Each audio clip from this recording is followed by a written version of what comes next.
Isaiah 7, chapters 10 through 16.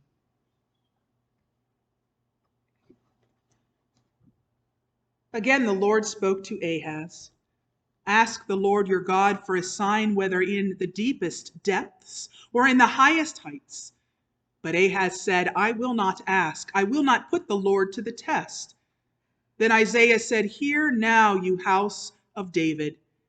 Is it not enough to try the patience of men? Will you try the patience of God also?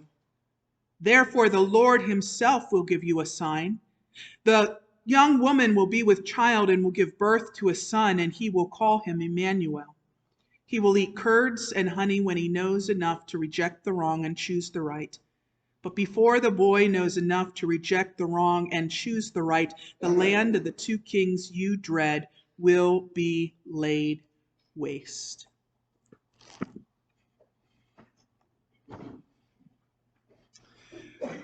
In order to understand today's story, you need to know a little bit more about the bigger story that is taking place. Jesse was the father of David, who became a very important king of Israel. After King David came his son, King Solomon, who wrote the book of Proverbs and the Song of Songs. So after Solomon, however, there was a big civil war, and Israel broke into two countries, Israel to the north and Judah to the south. Jerusalem and the temple were in the southern kingdom of Judah. It is now around 730 BC. At this point in the story, King Ahaz is the king of Judah. Israel to the north has bonded with the nation of Syria, and they are marching toward war with Judah. In the meantime, the bigger nation of Assyria wants to conquer the land and take it over. King Ahaz of Judah is quite scared, as anyone would be. But in the midst of all of this, God speaks to Ahaz through the prophet Isaiah. Isaiah tells Ahaz that though the nation of Judah is under attack, he need not worry because God is with them. Isaiah says that the two opposing nations of Israel and Syria are simply like smoldering stumps, very hot, but they'll be burning out soon. Isaiah tells King Ahaz that God has already ruled against Israel, who has become unfaithful. Will Ahaz choose the same path for Judah? Isaiah brings with him his son, a symbol of the future of the Israelites living in Judah. His name is Shear-Yashub, which means a remnant shall remain. The remnant is a continual theme during this time in Israel's history. Over and over, God promises the people that although they seem to be under attack, though it seems that there will be nothing left, a remnant will always remain to fulfill God's promises. Though the family tree of their father Jesse has been cut down, there will be shoots coming from its stump, roots growing underneath the soil, bringing new life and carrying out God's promises to generations past. Think how we sing to Jesus at Christmas time, "O come, thou root of Jesse's tree, an ensign of those people be." Isaiah tells King Ahaz that the attempt to overthrow Judah will not come to pass. Isaiah accentuates an urgent need for Ahaz to stand firm in faith, or he will not stand at all. Now, it should be noted that as we judge Ahaz, that God didn't promise that Ahaz would avoid suffering. In fact, God did not promise that Ahaz would even survive. God simply promised that God's plan for the people of Israel, now Judah, would continue despite its opposition. King Ahaz, as most of us would have, has a little trouble seeing the promise through the pain and through the fear. He has trouble believing that God is going to protect Judah and to overcome the enemy. So Isaiah tells him to ask God for a sign. You don't believe it? Says Isaiah. Go ahead. Ask God for a sign. He's waiting to prove it to you. Now, signs are a common way for God to prove God's self in the Bible. God gave Moses signs. God worked signs in Egypt. God put a rainbow in the clouds after the flood. God continuously has offered signs in the history of God's people. And Isaiah tells Ahaz that all he has to do is ask. God is just waiting to show him a sign. Ahaz, however, chickened out. He did not have enough faith to listen to God's prophet and to trust in what he said. Ahaz instead says, "No, I will not put the Lord to the test." Now, you may recall that Moses once said to the Israelites that they were not to put the Lord God to the test.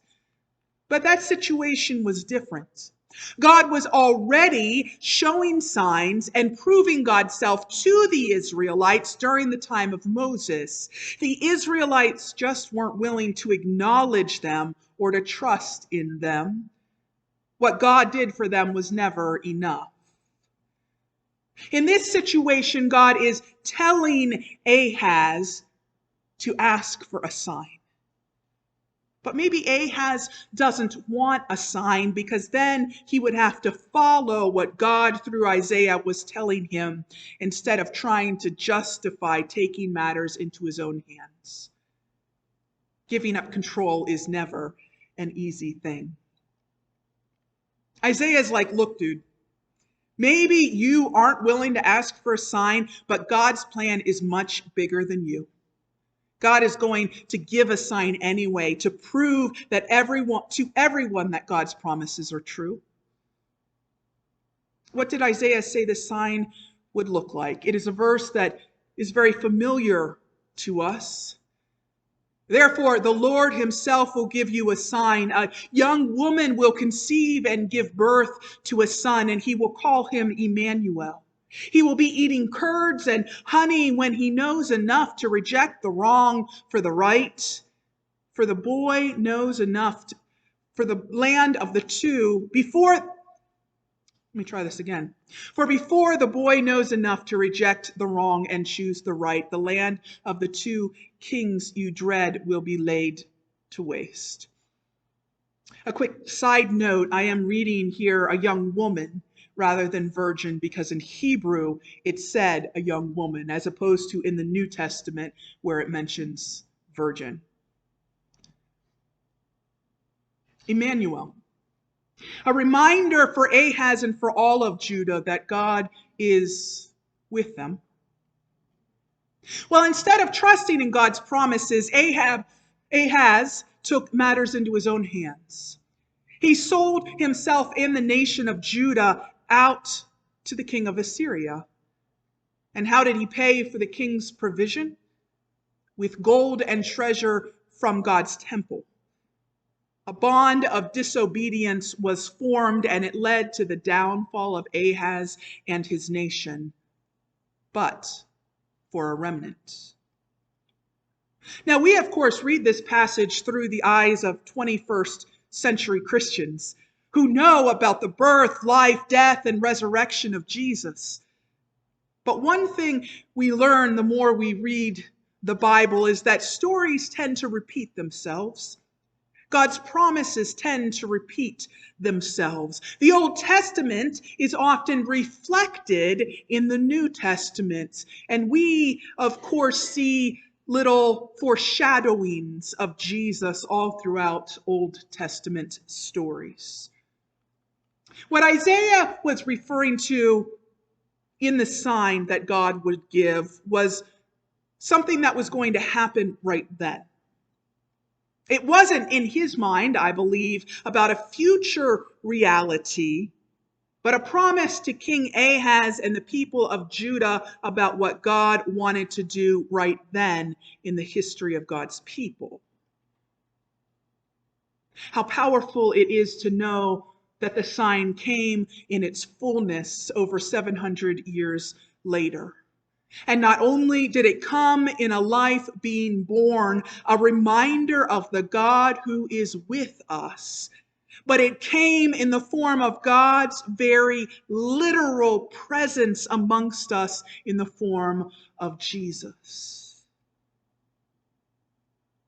You know, we all have times when we feel oppressed, stressed, overwhelmed, and overtaken. And it's easy in those times to see life through the eyes of fear rather than faith. Isaiah told Ahaz to look for a sign, to ask for a sign, but I wonder if what he was really telling Ahaz was to pray for eyes to see the sign. As I've grown in my faith, when my faith is centered, I see signs of God's presence all around me. There may be a word that is repeated in different contexts over many days or weeks. There may be a theme that keeps coming up in music or movies or in things that I see around me. There may be little things in nature or that are said by children or appear in my dreams that is God speaking to me. God's signs are there always because God is always with us. So when we ask for a sign, maybe what we're really doing is just asking for eyes to see the signs that are already there. Maybe we're just asking for God to make God's presence, which is already there, known to us. Sometimes we allow fear to overcome our faith.